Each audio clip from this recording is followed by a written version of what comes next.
motema na ngai na esika ebulisami yanga nde nazali yanga na yo ekosila te. D'où Dieu t'a tiré? Du néant, ou bien tu étais quelque part en train de chanter avec le frère X, tu étais en train de chanter avec beaucoup de mandefous, mettais un peu de lox, mettais un peu des histoires là à la tête, donc dans la chevelure, dans la cheveux, il y a des médias, tout ça, les médias, tout ça, la télévision, tout ça, la radio, tout ça, l'internet. Donc, avec nos musiciens profanes, bon, que c'est ni Zali et Zalité.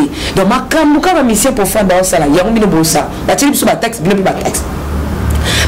Concert, je me sens bien, l'amigo Sanara.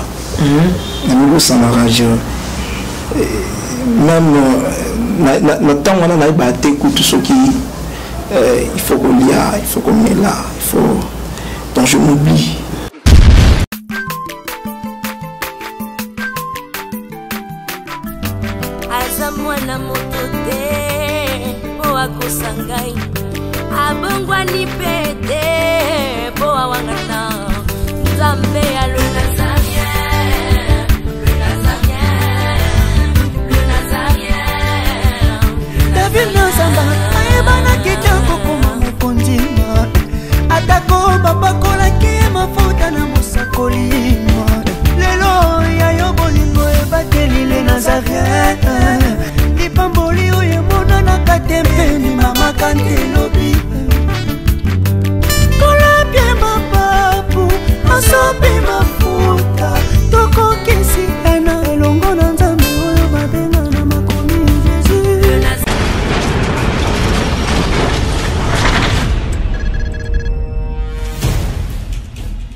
Naolia bakiti na ba mesa.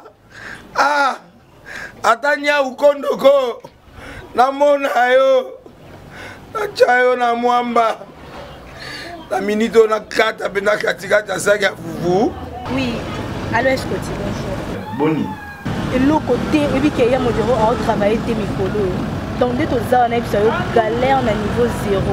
Tout ça la boy. Moi il naza mbongo vraiment mingité. Mais nazo tchela bino moi mukio naza nango na agence moko boy Nazareta. Sarita qui dit sérieux. Oh. Maman comment des bongo donc yo pesa au fouti mbongo kuna partir à poto biso to ya to jubilo. Na bengi ya Scotty. Agence moi ifongami comme nango Nazareta. Na kufie. Agence lisusu. Donc ça sous mulongo kuna. Pour cela sous mulongo. Kuna iza mamba mulongo te. Yesi afuti mbongo kuna partir à poto biso tozoke ko récupérer biloko oli. Ah tika boyeko. Yeso mona makama bongo na monte. Bat papa si mbongo kuna biloko récupérer biloko oli na agence ezalaka.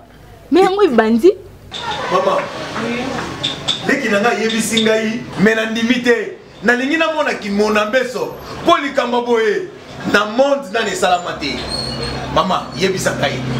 Bapesi mbongo kuna biso to récupérer biloko kolia awa. Ya solo boutique Nazareta ezali boutique où ezali à distribution ya produits alimentaires. Ah! Nasali poto sunga bandeko oyo même ba oyo bazana na peu de ressources. Comme la boyete bandeko on bazana niveau à Kinshasa même avec un petit rien. Donc à partir à 10 $, 15 $. Donc si on a un bon côté, nous devons nous apporter au sungayo à ozuga biloko kolia. Eh maman Nazareta nzamba pambola ya bakise mikole belé awa na sena mokili. Et bon awa tozawa poto yeba adresse awa. La boutique Nazareta est ici à Obungate, toza sur avenue Monkoto numéro 1, direction Elengesa. Face à face na église catholique Saint-Vincent. Ah, direction Elengesa, Monkoto numéro 1, à face de l'église catholique Saint-Vincent. Ah, Saint-Vincent d'école. Bon numéro de téléphone, vous avez monté déjà vous avez nango, vous avez 3 numéros pour Paris, vous avez un numéro pour la Suisse, vous avez un numéro pour la Suède. Ah! Non, non, non, non, non, non. Nazareta. Vous allez la Congo Sili. Julia.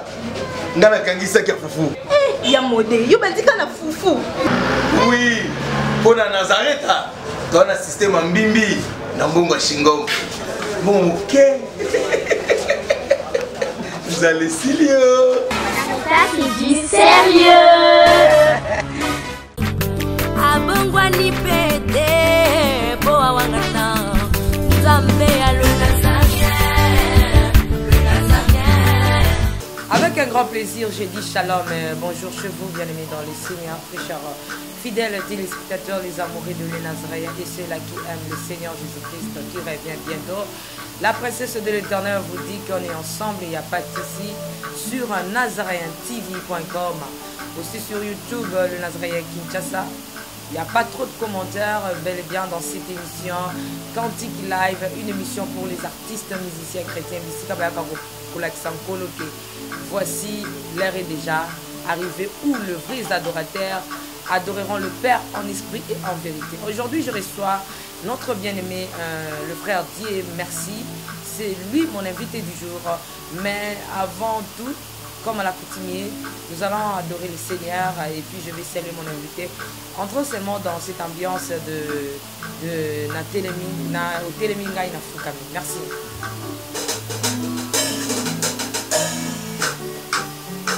Téléminga Inafukami, onetami na mikitisi, epana yo nde nazwi bomo, ya libela seko na seko, oyolobi nde nakotosa, oyolaki nde nakosimba, oyosali nakoboma te, kumisama Nzambe na mawa, natatoli na bomoi na ngai, Yesu nde mokonzi. Natatoli na bomoi na ngai, Yesu nde mokonzi.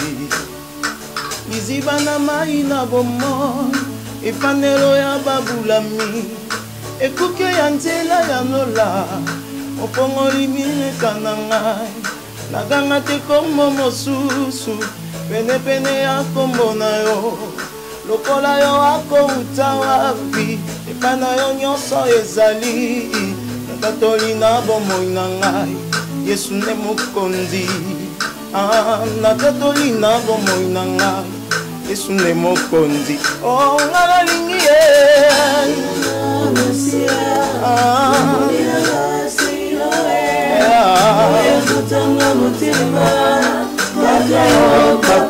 silisanga ye kolo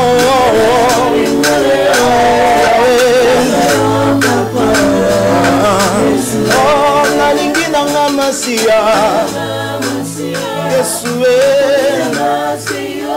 oh papa silisanga baposa nyonso ya mokili likolo ya bolingo na yo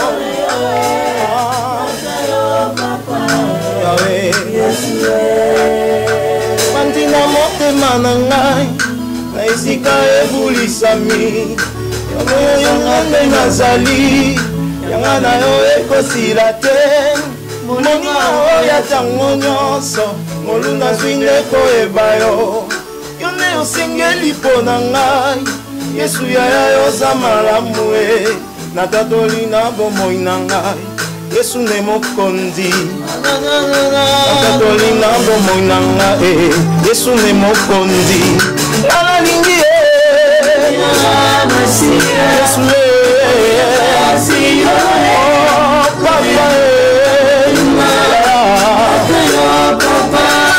papa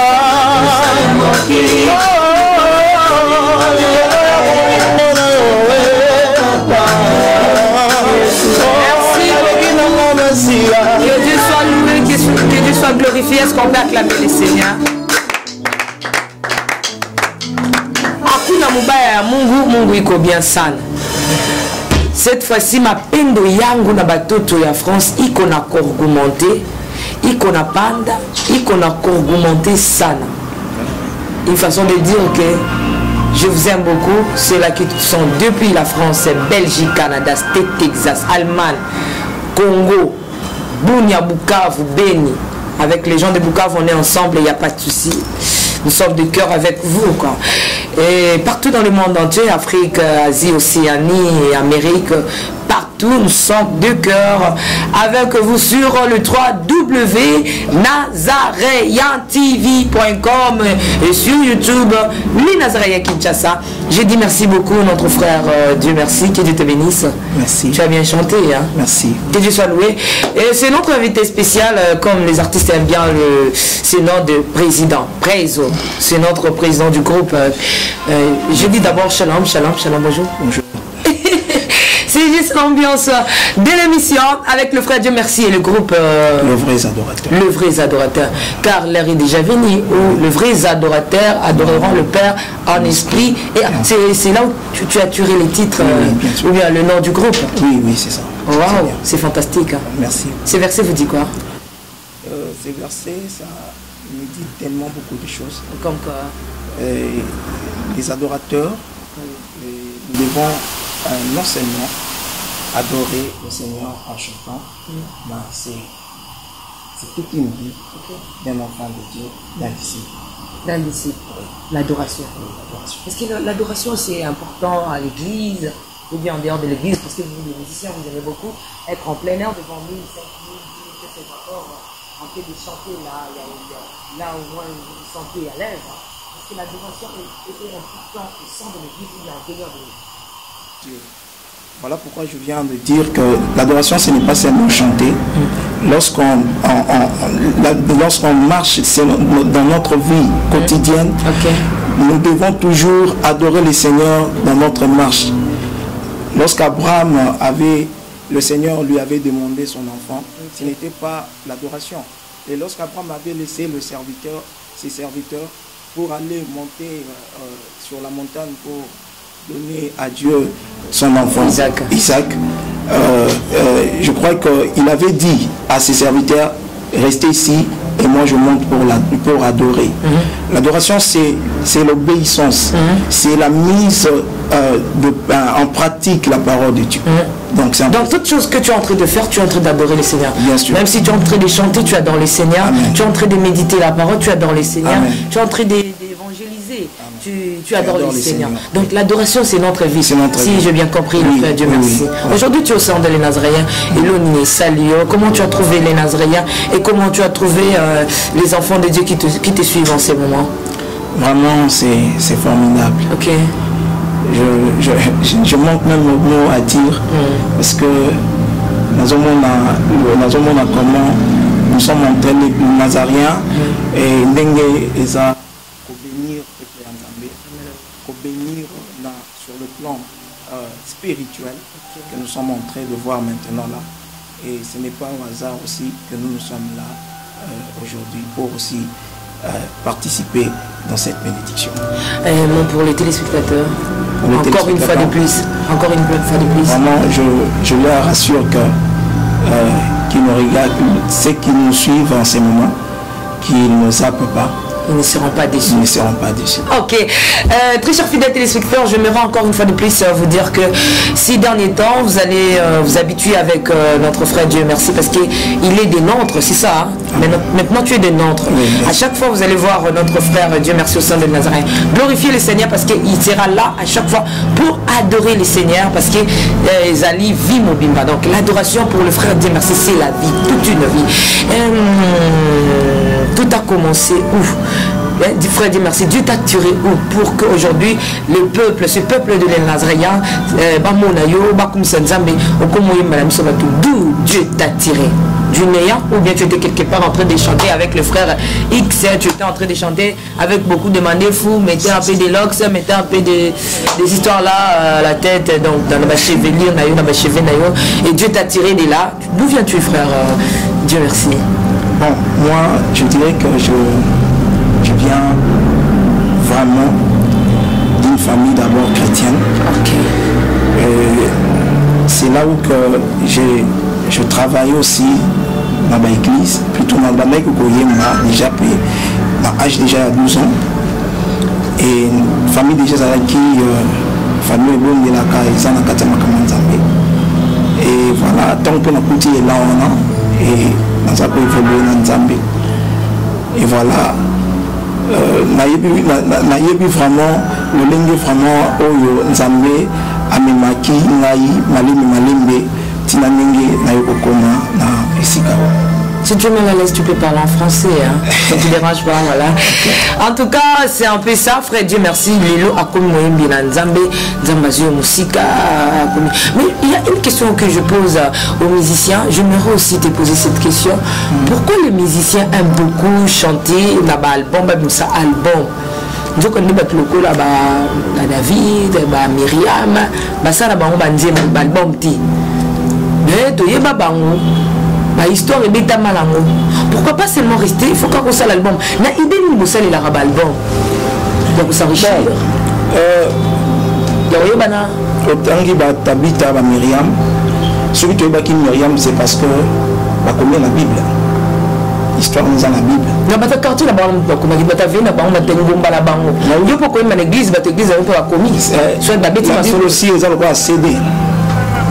Nzamba loba. Nzamba lobi batiango na Bible, batiango na livre.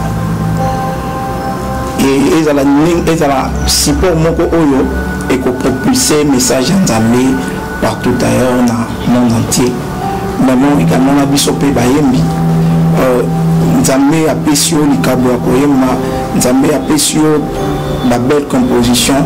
Alors on doit toujours chercher le moyen ya ko transmettre un message na nzela ya ba médias, tous dans la médias, tous dans la télévision, tous dans la radio, tous dans l'internet. Donc on doit toujours passer par là pour que le message de Dieu, non seulement pour le message en Nzambe. Non, c'est pas un problème, maître.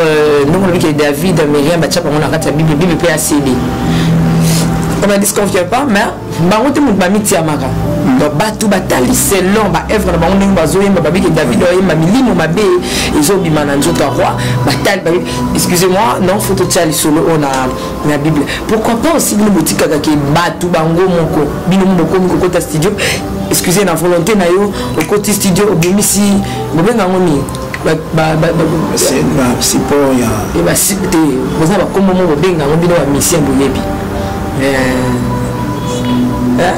voilà kasuri pala kasuri penine nomo boyinde bobenga ngo obimisi maquette te a comme bobenga voilà bomisi ba single bomisi ba ni maxi single ba na ba maxi na ba nani tout na ba taxi dino mo ka boyebi obimisi ngo après ko bimisa et ça la bana nzambe mitema passe ngate banze mitema passe bote ka côté quand on peut s'en tout bon absolument les sous pour peut s'en vexer que non l'évangélisation est gratuit mais l'évangélisation est payante mais l'évangile est gratuit voilà déjà on peut s'en mon ami PC côté quand on peut la prendre moins chanter na prime exagéré pour que on soit bénéfice frère Dieu merci tant ba msou ça là on peut calamité album et bima et ça qu'on est concert $100 50 pour la maman 100 pour la papa.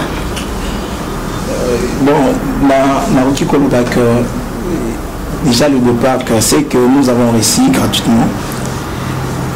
Nous donnons aussi gratuitement.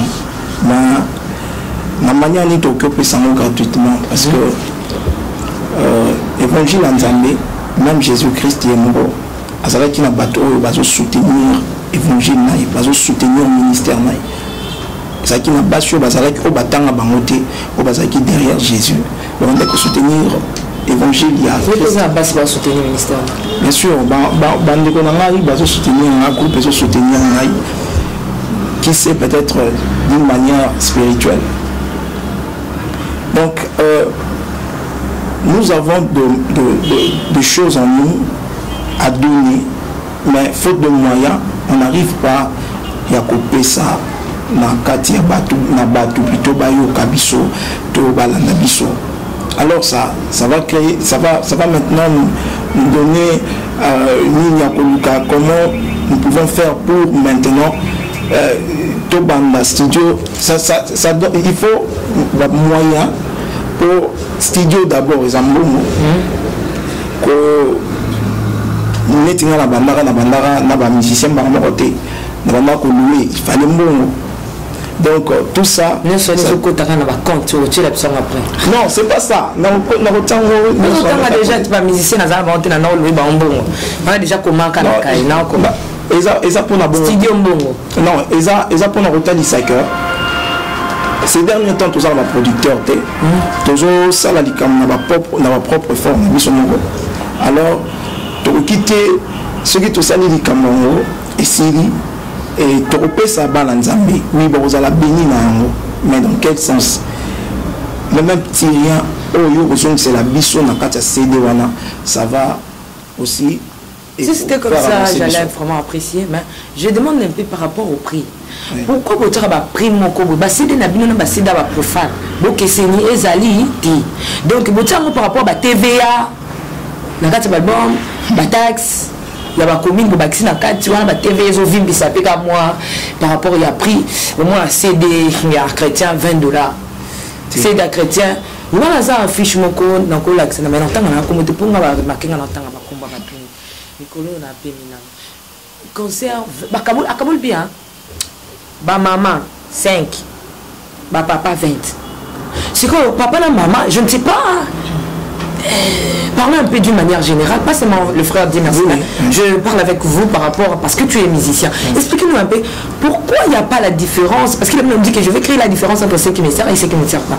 Mais entre les chrétiens, quand on m'a chanté notre papa, frère Patrice, l'autre fois que j'ai trouvé le monde, j'ai cherché le monde, je l'ai trouvé dans l'église et l'église dans le monde. Donc, ce que nous voyons aujourd'hui, actuellement, avec nos musiciens profanes, donc c'est ni zali et zalité.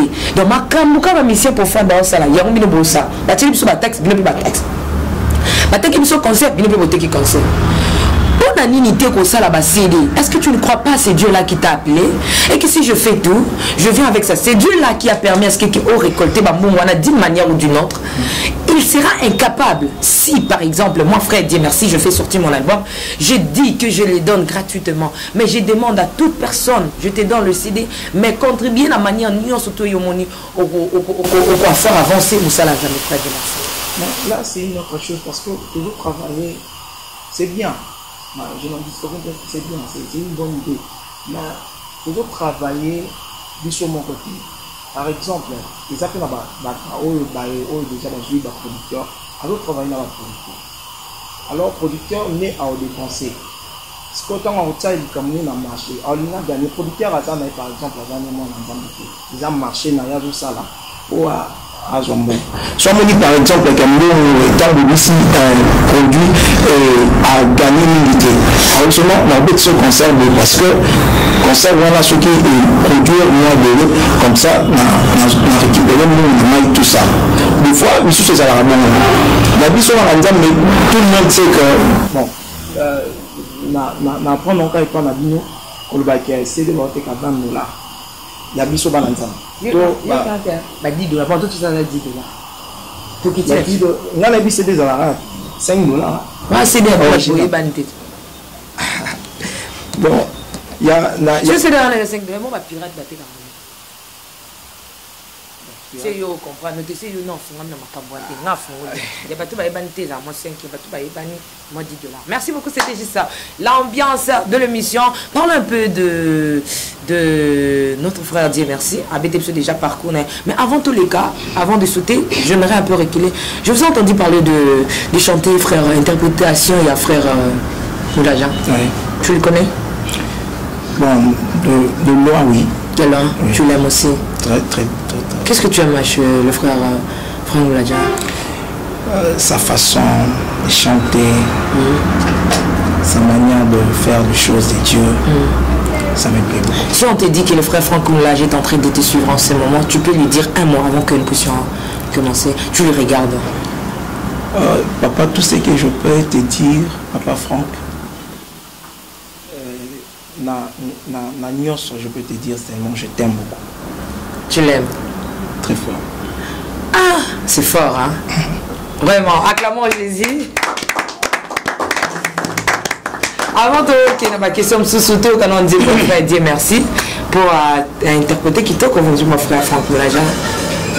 Kito quand on est européen. Comme il est européen, Banana Nzambe, Oyo Misusu, Aujourd'hui même les pasteurs pourquoi pas aussi soutenir l'artiste talent pour que le peuple de Dieu peut découvrir talent le Nazaréen cette fois-ci nouveau talent bango donc nzambe pour que bino peut pas parce que le comme tout sabino bien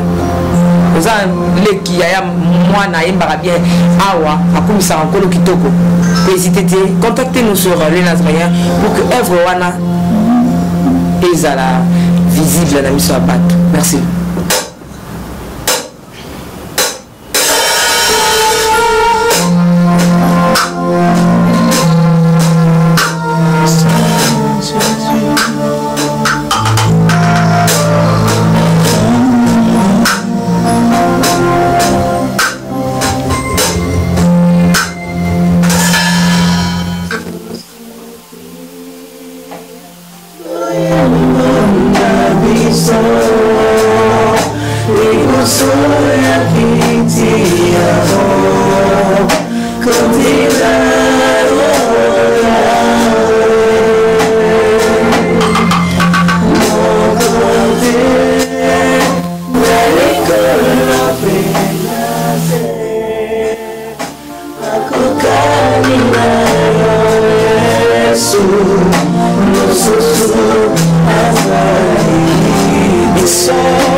Seigneur, merci. Merci pour ce temps, Seigneur, que tu nous as donné encore pour te célébrer, pour que nos lèvres chantent encore ta divinité. Tu es Dieu, nul n'est semblable à toi, Seigneur. Qui peut se mesurer à toi, Yahweh? Qui peut se comparer à toi, Jésus? Tu es digne. Alléluia, Yahweh. Yahweh. Nani yango akokani na Yesu. Nani yango akokani na Yesu. Nani yango ezali lokola Yesu namona te ngai nayoka te azato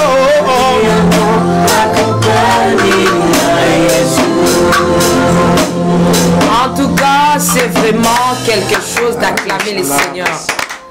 Hakuna Mungu kama wewe. Motota kokani na Yesu basi. Tulemboka beta Yesu maboko. Jésus est merveilleux, Jésus est merveilleux. En tout cas, c'est un peu ça. Il est digne. Dieu ne mange pas la chikwa. Dieu ne boit pas l'eau. Comme ça. Non. Dieu ne mange pas ce que toi tu manges, mais il siège au milieu de louanges et d'adoration. C'est ce que Dieu aime. J'aime ça. J'aime cette atmosphère. Ça me fait vraiment du bien d'adorer le Seigneur. Aïe, aïe, aïe, aïe, aïe. Frère Dieu merci. Quand tu adores le Seigneur, et ça, qu'est-ce que tu sens? Qu'est-ce que tu vois? Qu'est-ce que... explique-nous un peu dans ce moment de l'adoration. En fait, je me sens bien. Namigo Sanara. Namigo Sanara, même notre temps, on a battu tout ce qui il faut qu'on lia, il faut qu'on met là, il faut. Donc je m'oublie. Je m'oublie. Ok. Frère Dieu merci. Mon côté, un cocanina. Donc la chanson populaire. Oui. Tu as façonné ça. Oui, oui. Pour tout le monde, la permission. Est-ce que vous avez dit moi comme un frère Dieu merci, il faut une chanson populaire au bamba bamba bamba bamba bamba bamba. Non, chanson on a juste manière na biso ya kobandela makambo. Tobaki non faut na sala des chansons ngai et puis na sala interprétation moko chanson populaire na modifié et na salle comme Mathieu Signor depuis et au fur et à mesure des albums mes amis, nous avons de très belles chansons. Donc là on dit mon côté à coca n'aime pas n'importe la mort et reste mon avec la mort tempo n'aime pas occasion mais ça va en tout cas arranger mon nana bon qui a arrangé ça comme ça. Le Saint-Esprit moi. Non, c'est un peu le Saint-Esprit tranquille. À quitter, pour y aller ça instrumental, qui est né dans sur le vie pour l'instrument, ils ont abandonné. Même à la voix, non, les autres, non, là vraiment c'est toi-même. Ok, merci, félicitations. Merci. Être trop spirituel, c'est pas aussi un péché, hein. Non. C'est comme si le frère dit merci, trop spirituel. Oui. Ah, c'est vraiment quelque chose de bien. Frère Dieu merci. Qu'est-ce que tu as voulu parler aux enfants de Dieu? Tu as voulu parler aux enfants de Dieu ou bien à Dieu lui seul? Bon, je parle d'abord à Dieu lui-même. Nazo la qui sait que nazo la qui sait qu'on est en aïe. Kota lisae mon nini na likolo na se mon kota kokanaï. Donc na focaliser un mot vraiment na dédié qu'on l'a nzambe. Ils ont des moments déjà maman bien sûr. Na ninga ki susu na ye mbango pona koloba que nzambe mon côté akokani na likolo pe na se azati même na sam abeli même na sam na sam abeli partout azati mon côté akokani. C'est vraiment quelque chose madame mon frère Dieu merci. Tant que vous sakaba album bokontakani nini bimela bino mbusomto qui était kama qui n'a gagné ba âme que naïbana pour mini bo c'est le psoka ba bilan album n'a été kali 100 000 personnes na YouTube n'a tala mis 200 000.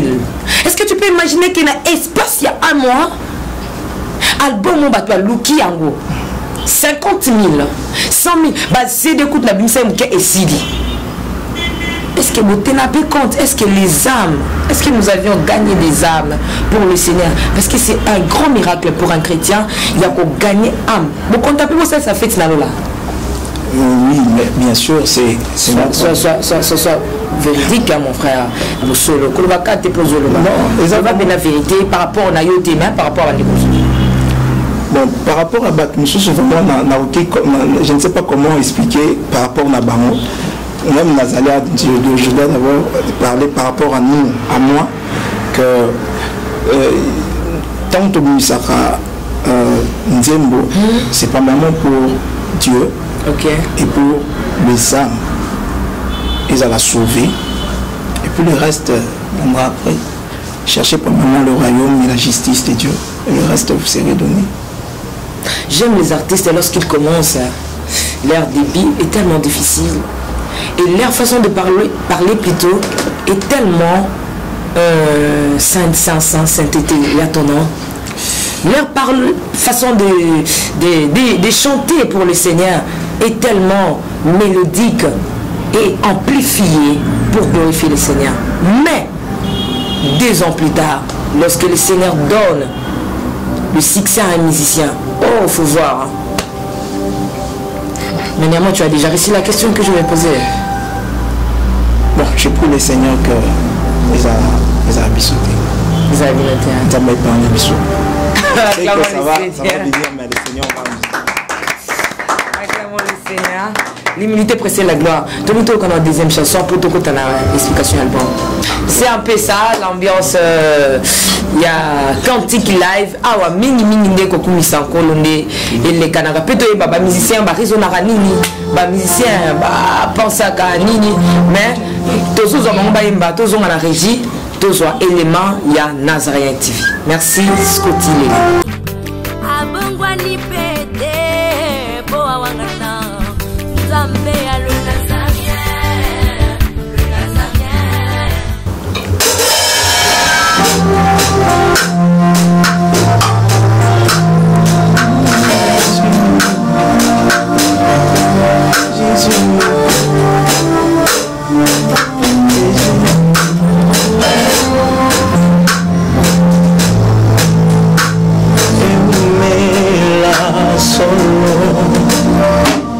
Katina mitema na biso tomatela liloba na yo ya mwele mabulimo na repai na yo mokondi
Tu as une très belle voix.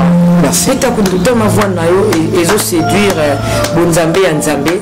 Parce que tu n'as pas d'habiter à ma boîte. On a comme ça.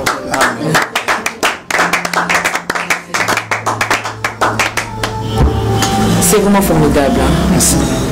Laissez-moi un peu de temps de parler avec les amis qui sont ici, bien aimés.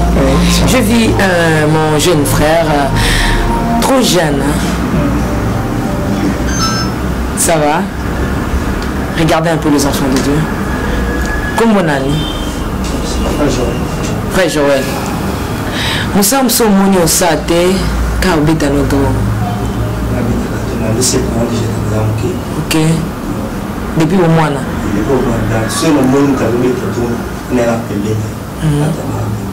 Par là, il y a beaucoup de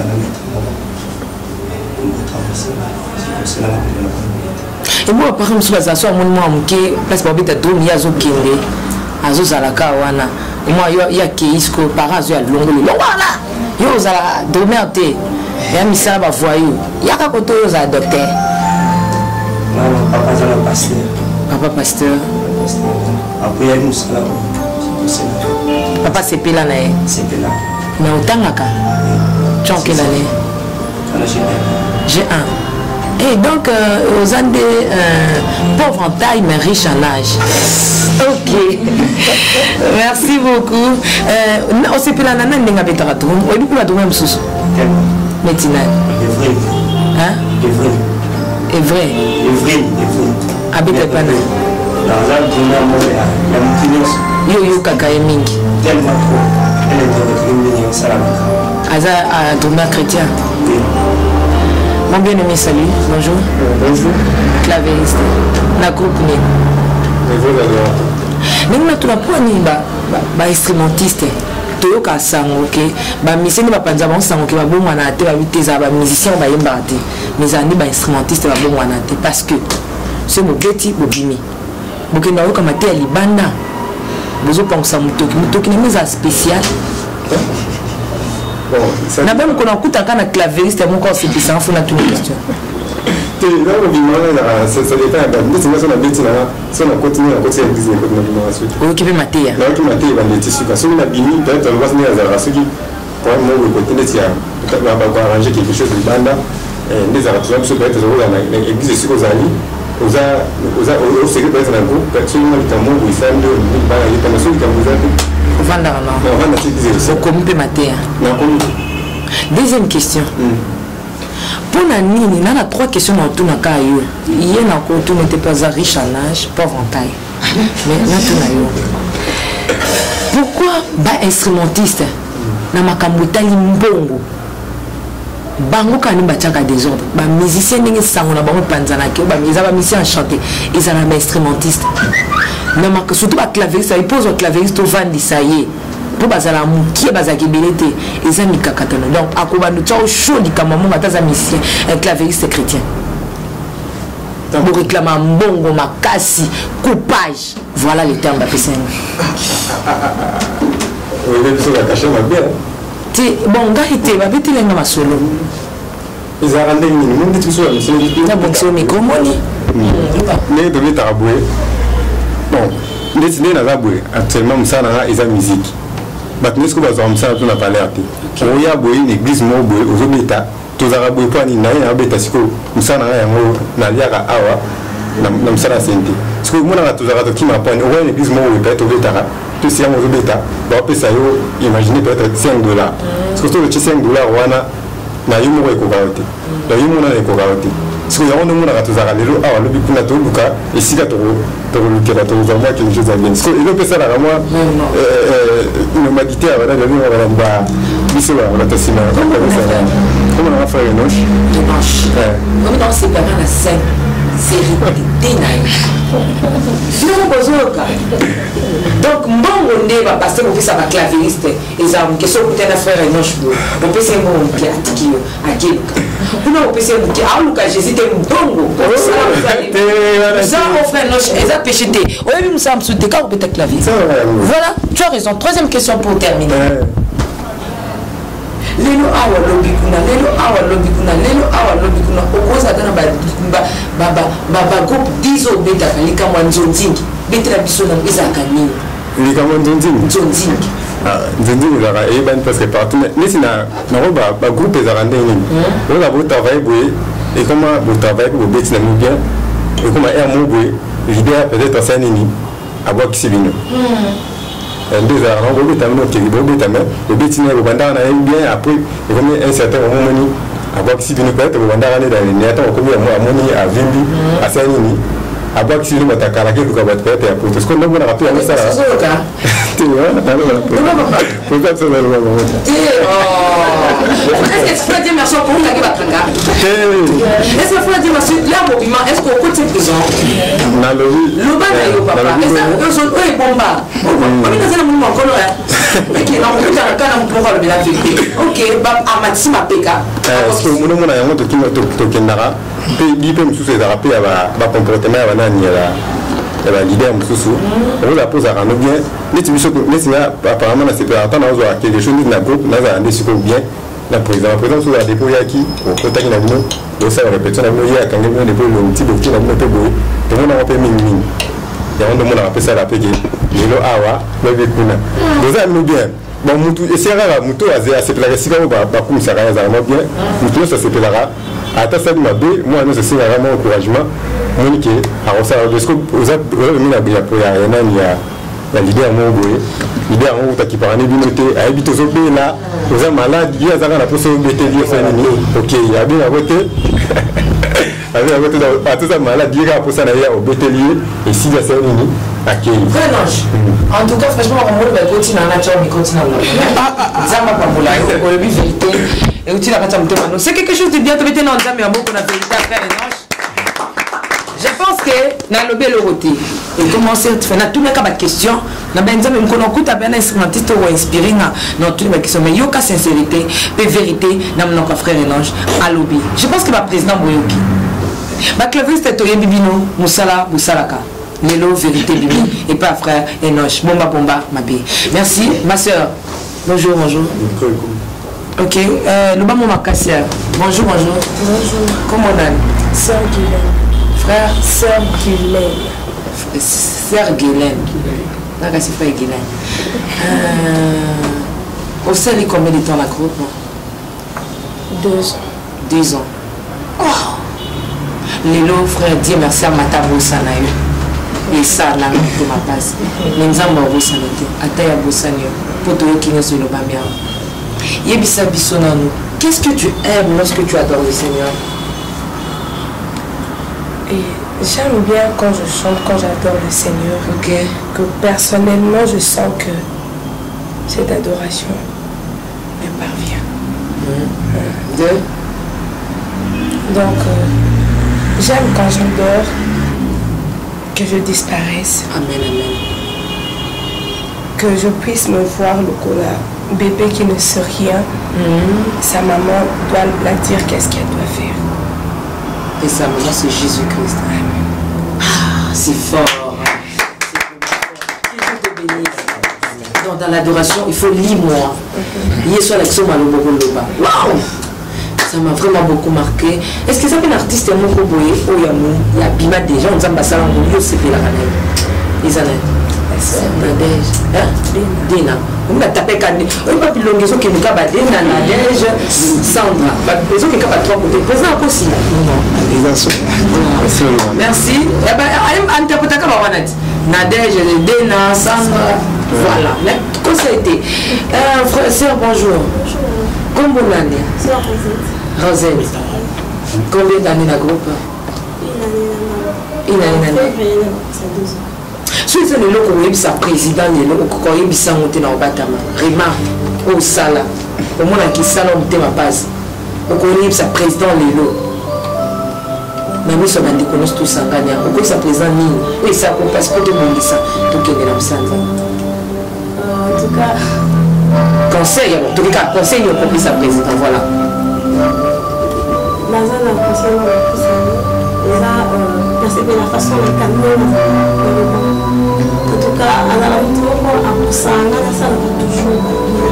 Parce que soit on a une remarque, et quand on va dans le ça va en tout cas, parce que nous ça dans un conseil.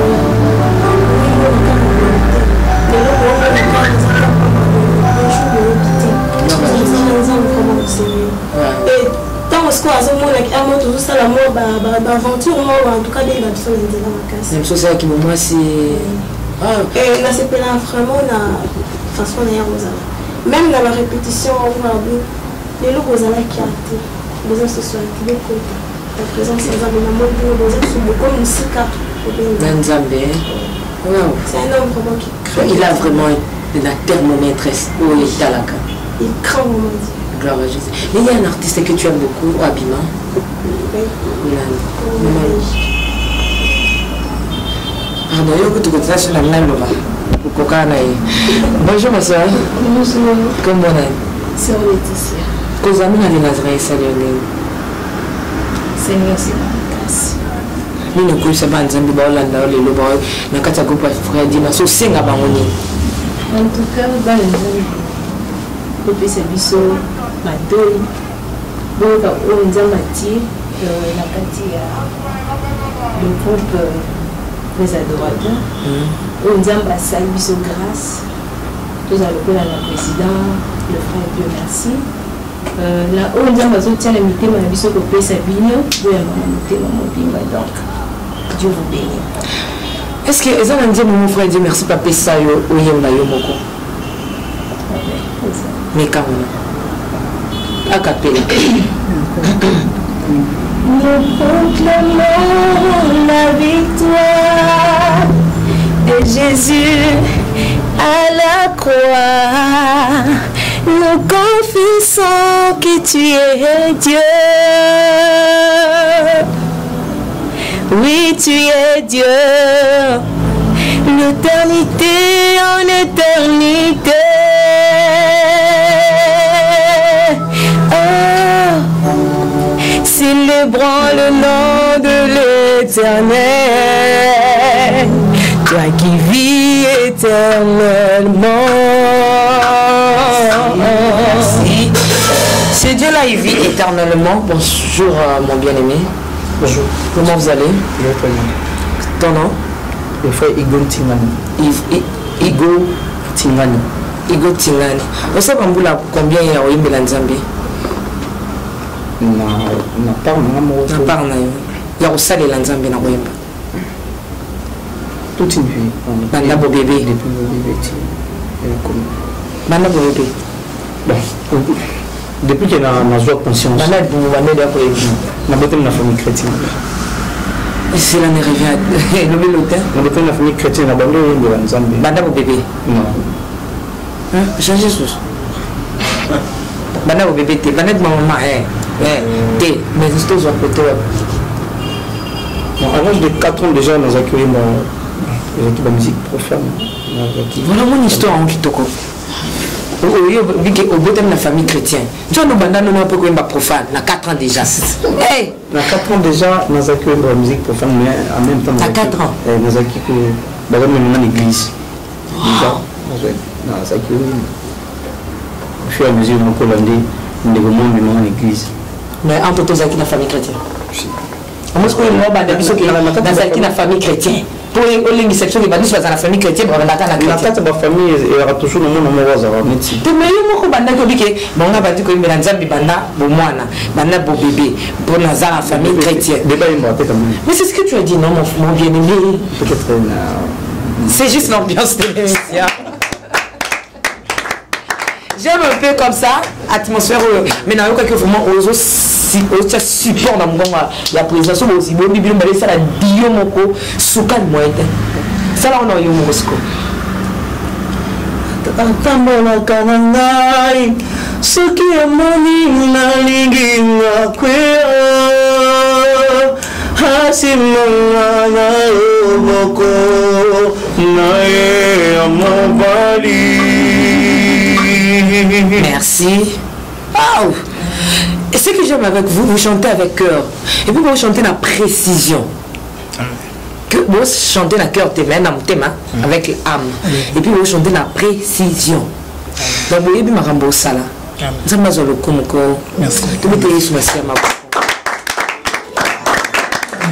nous avons quitté l'émission, nous sommes arrivés à la fin. Président. chaque fois na yamba yo pour que bana nzambe pambola pour ba CP déjà place nazali rebisi bana nzambe nini parce que album déjà vraiment au banda ko lexa kawana les albums ya président pour consommer en ces derniers temps dans les Nazaréens pour zongo belé au niveau comme nzambe banzemba frère Dieu merci aux alazala moi mingi mikolo même na émission na biso beaucoup nous les frères Dieu merci Frère Dieu merci. Apilia. Voilà. Ok, frère Dieu merci. Apilia. Beaucoup de mingi et puis bon na kayo bandoleka un peu attends 2 fois na les Nazaréens donc frère Dieu merci. Ni no ebisi bato balandi par rapport il y a album et puis numéro de téléphone dans 1 minute. Merci pour l'occasion Pesibiso et ceux qui connaissent un peu nzambe na bo yebisa bango bayoka biso bapesa biso matoi na bango et que toyeli bango inspiration oyo nzambe apesaki atiaki kati na biso et ko bénir corps du Christ juste bapesa biso matoi na bango bakozala déçu te c'est vraiment la chanson oyo ko bénir peuple nzambe numéro na biso soko nyobenga biso pour nous soutenir groupe oyo. On a vraiment besoin de votre soutien spirituel, financier et on a vraiment besoin de vous. Notre numéro c'est plus 243 82 084 12 38 plus 243 82 084 12 38. Merci. Préparez-nous un peu un cantique là, un peu dansant, chantant, louant le Seigneur. Donc, oui, mais parce que j'ai envie de danser pour les seigneurs. Quand même, je ne sais pas chanter. Oui, nous sommes arrivés à la fin de cette émission. Bien aimés dans les seigneurs, soyez bénis, soyez bénis, soyez bénis. Soyez bénis, nous sommes arrivés à la fin. On se tient déjà bénis. Que la grande bonheur soit qui ont parti de live avec un autre bien-aimé. Dieu merci. Seigneur de gloire. Dieu mon Jésus, Nazareth.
Mwana moto te po akosangai abongwani pete po awangata